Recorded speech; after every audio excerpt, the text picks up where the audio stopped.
What's up? David Post. I lead corporate development and strategy for Chainlink Labs. And over the past year that I've been at Chainlink Labs, I've had the opportunity to talk to hundreds of startups in our space.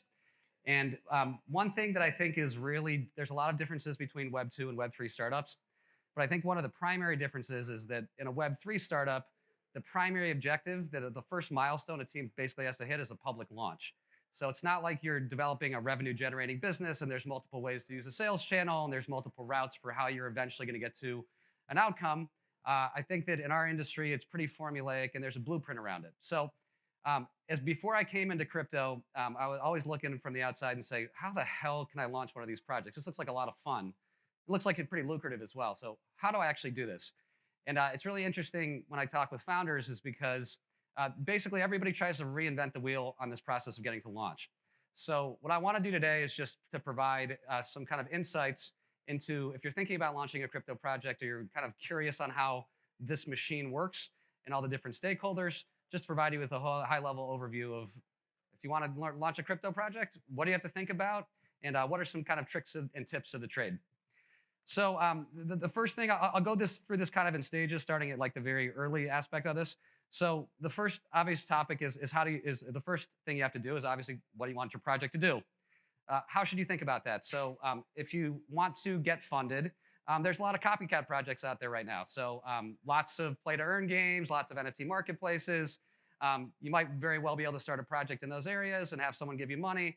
But if you're thinking about you want to have an easier launch process, find something unique, find something that's different, find something that you're technically able to do that you could kind of pull together and really understand that market in a really kind of in-depth way as you're kind of ideating and thinking through how to potentially, structure your project and what you want to focus on. And I think that what I'll call this phase is kind of like, what's your secret sauce?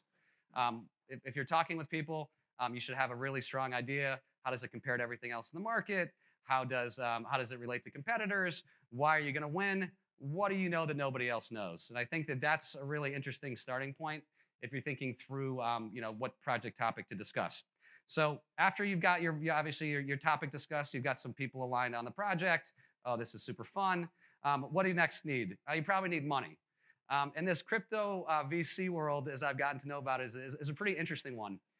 One of the primary different dynamics in this market that drives behavior is that the first money into a crypto project is actually the least risky. That's the direct opposite of traditional venture, where the first money in is the most risky. Now, why is it the least risky? It's because you have a sense that there's going to be short-term liquidity. And if I'm an investor and if I have like a reasonable expectation that a project will launch and there's going to be liquidity on my investment and I can hopefully exit my position when I feel like it, it makes it a lot easier to then make an investment than if I have to wait 7 years to get liquid. This is one important thing to keep in mind. When founders come to me, they all say, "Oh, David, it's amazing. I'm oversubscribed." Well, join the club, everybody. Everyone's oversubscribed right now if it's a good project. The question to ask yourself is, what kind of money do you want? And I'm not making any judgments on one money versus another money, but if you look at the crypto VC ecosystem, there are folks that will invest in everything. There will folks that will invest in almost everything. There are folks who will invest in some things, and there will folks who will invest in few things. Now, what's the primary advantage of going to somebody who invests in few things versus everything? Well, as a founder, the primary advantage is you're going to get a lot more help.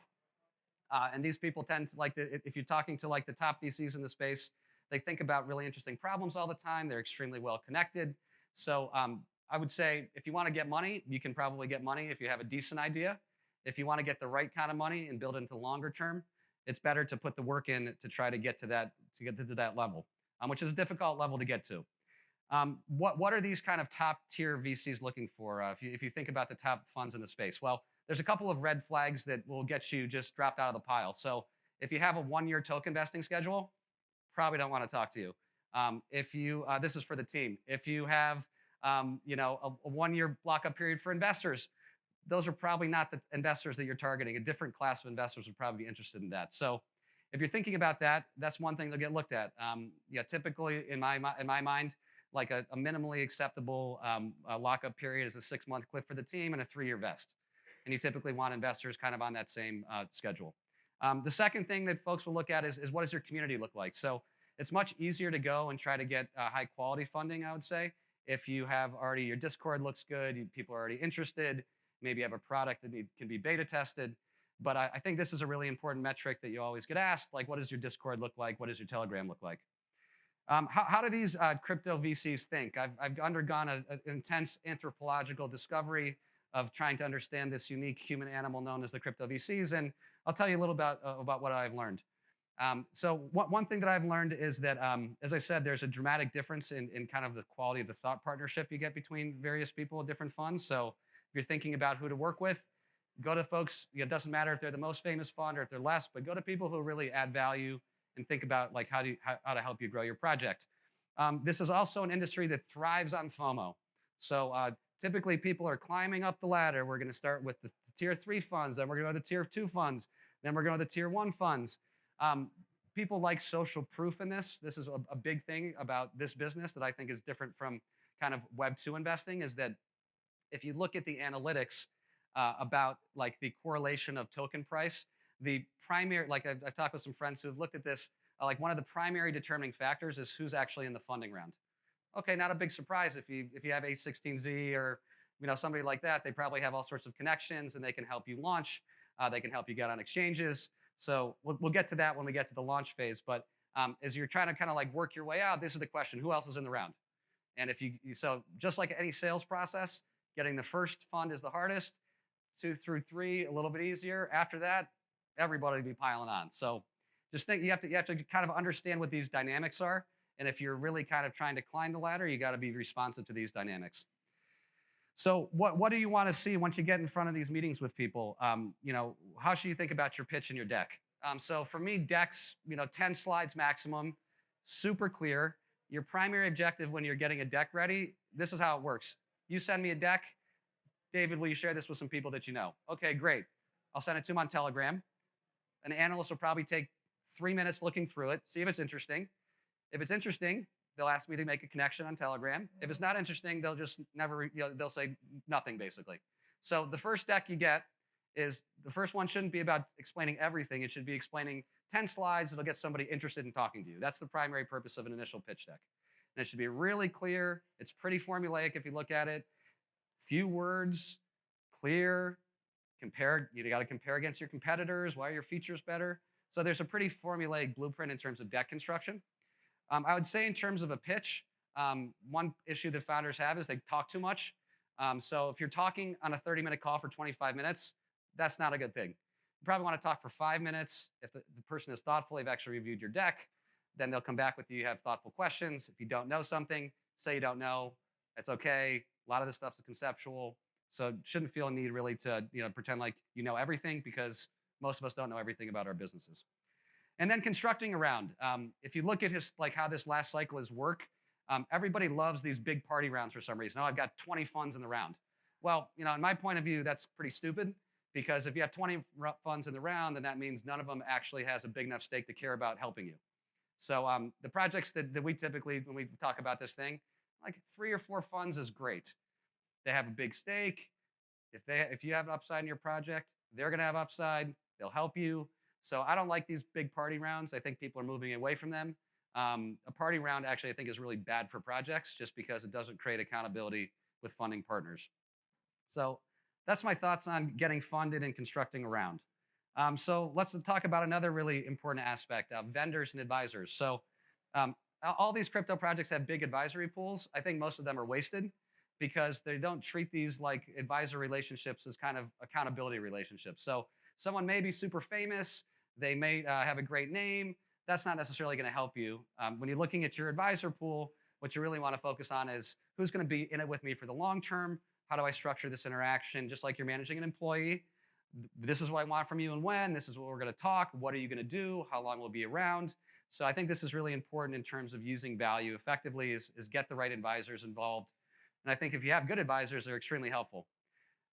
Obviously, there's marketing firms. You need someone to go tell the message. There's audit partners. There's a super long wait right now. So if you want an audit, be prepared to pay a lot and wait a long time. And then, of course, there's KOLs, right? You need people to get the word out, but these people are very difficult to manage as well. So I think this is a big challenge for many projects is finding how to get the word out while getting accountability for people you're giving large amounts of value to. So the benefit of a token-based project is you have a lot of liquidity. You can create a lot of short-term aligned economic incentives. The question is can you find a way to use that economic incentive effectively to get people to help you? And in many cases, I don't think people do a good job of this at all.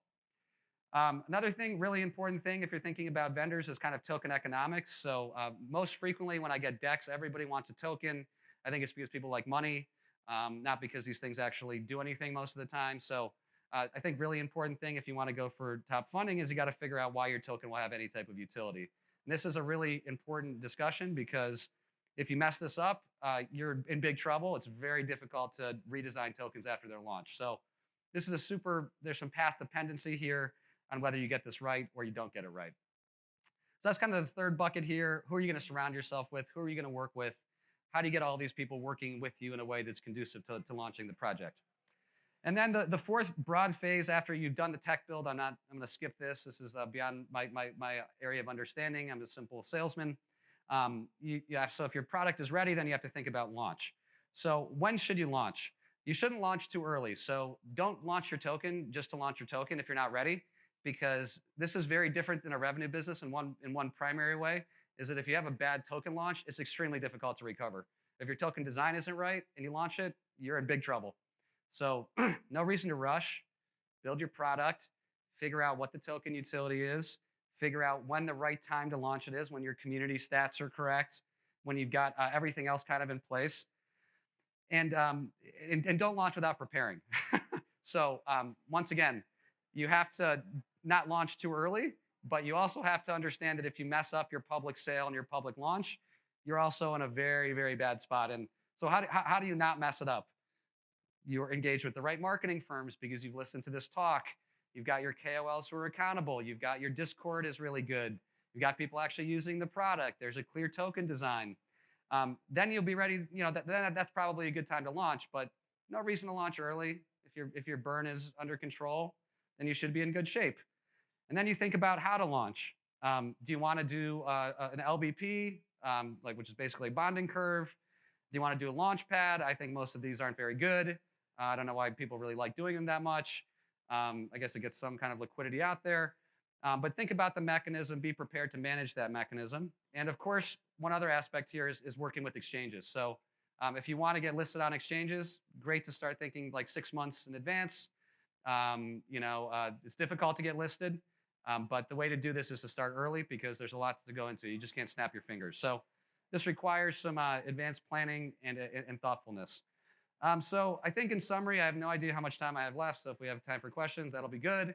But I think that think about the fact if you're trying to launch one of these projects that there is a blueprint, that there's relatively formulaic steps to launching a project. And if you understand the intricacies of each step, then you'll have a much better chance for a successful launch. That's it. Thank you. And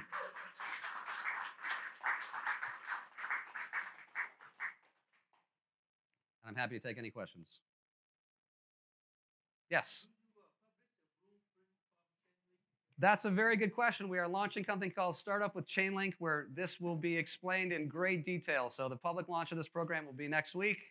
And anybody who wants to get this type of insights, this is why we've structured it, to demystify the process of launching a crypto startup. Yep.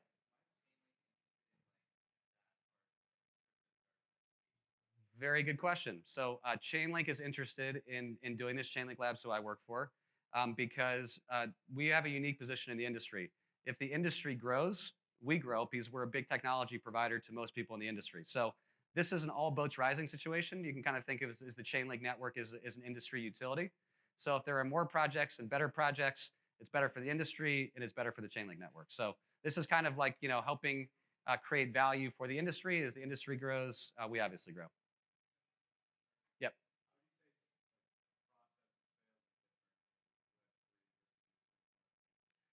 I think that it's becoming a lot more similar. I don't think that there was really a B2B, like there was no B2B a year ago. And I think that as new projects are coming on, there's going to be a lot more familiar, B2B motions from Web 2. I think that most projects are very slow to recognize this and understand this. just because everybody seems to want to like, build their own little fiefdom somewhere, their own protocol that doesn't have interactions with others. And I think there's a kind of like an ethos here where people want to build separately and kind of like operate in absence of best practices from business. And I think that going forward, if you want to be competitive, you have to get those motions right because our industry is really turning much more B2B. Yep.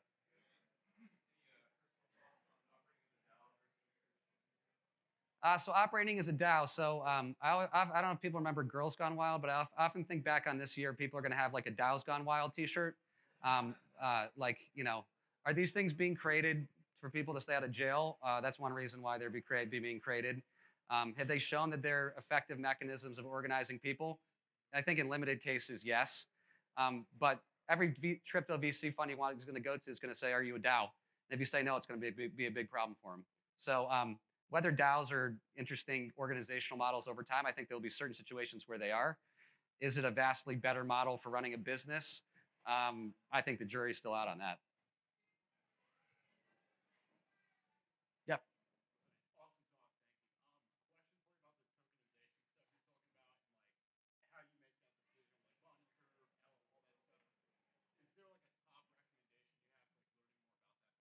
Yeah, so if you wanted to, you can look up these launch pads. You can look up kind of like Copper. They have something called a liquidity balancing pool, which basically means that the tokens get sold on a bonding curve, so you don't set the price beforehand. It's based on market dynamics. So that's kind of like if you're doing a public sale, those are the primary options that people have used. It's either put it on a launch pad or do something like the LBPs is like these bonding curves are much more popular right now just because there's an opportunity for price discovery. So projects can raise more money.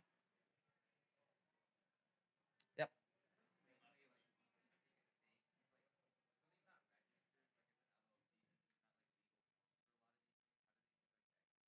Oh, equity. No, crypto. That's a bad word. Don't say equity.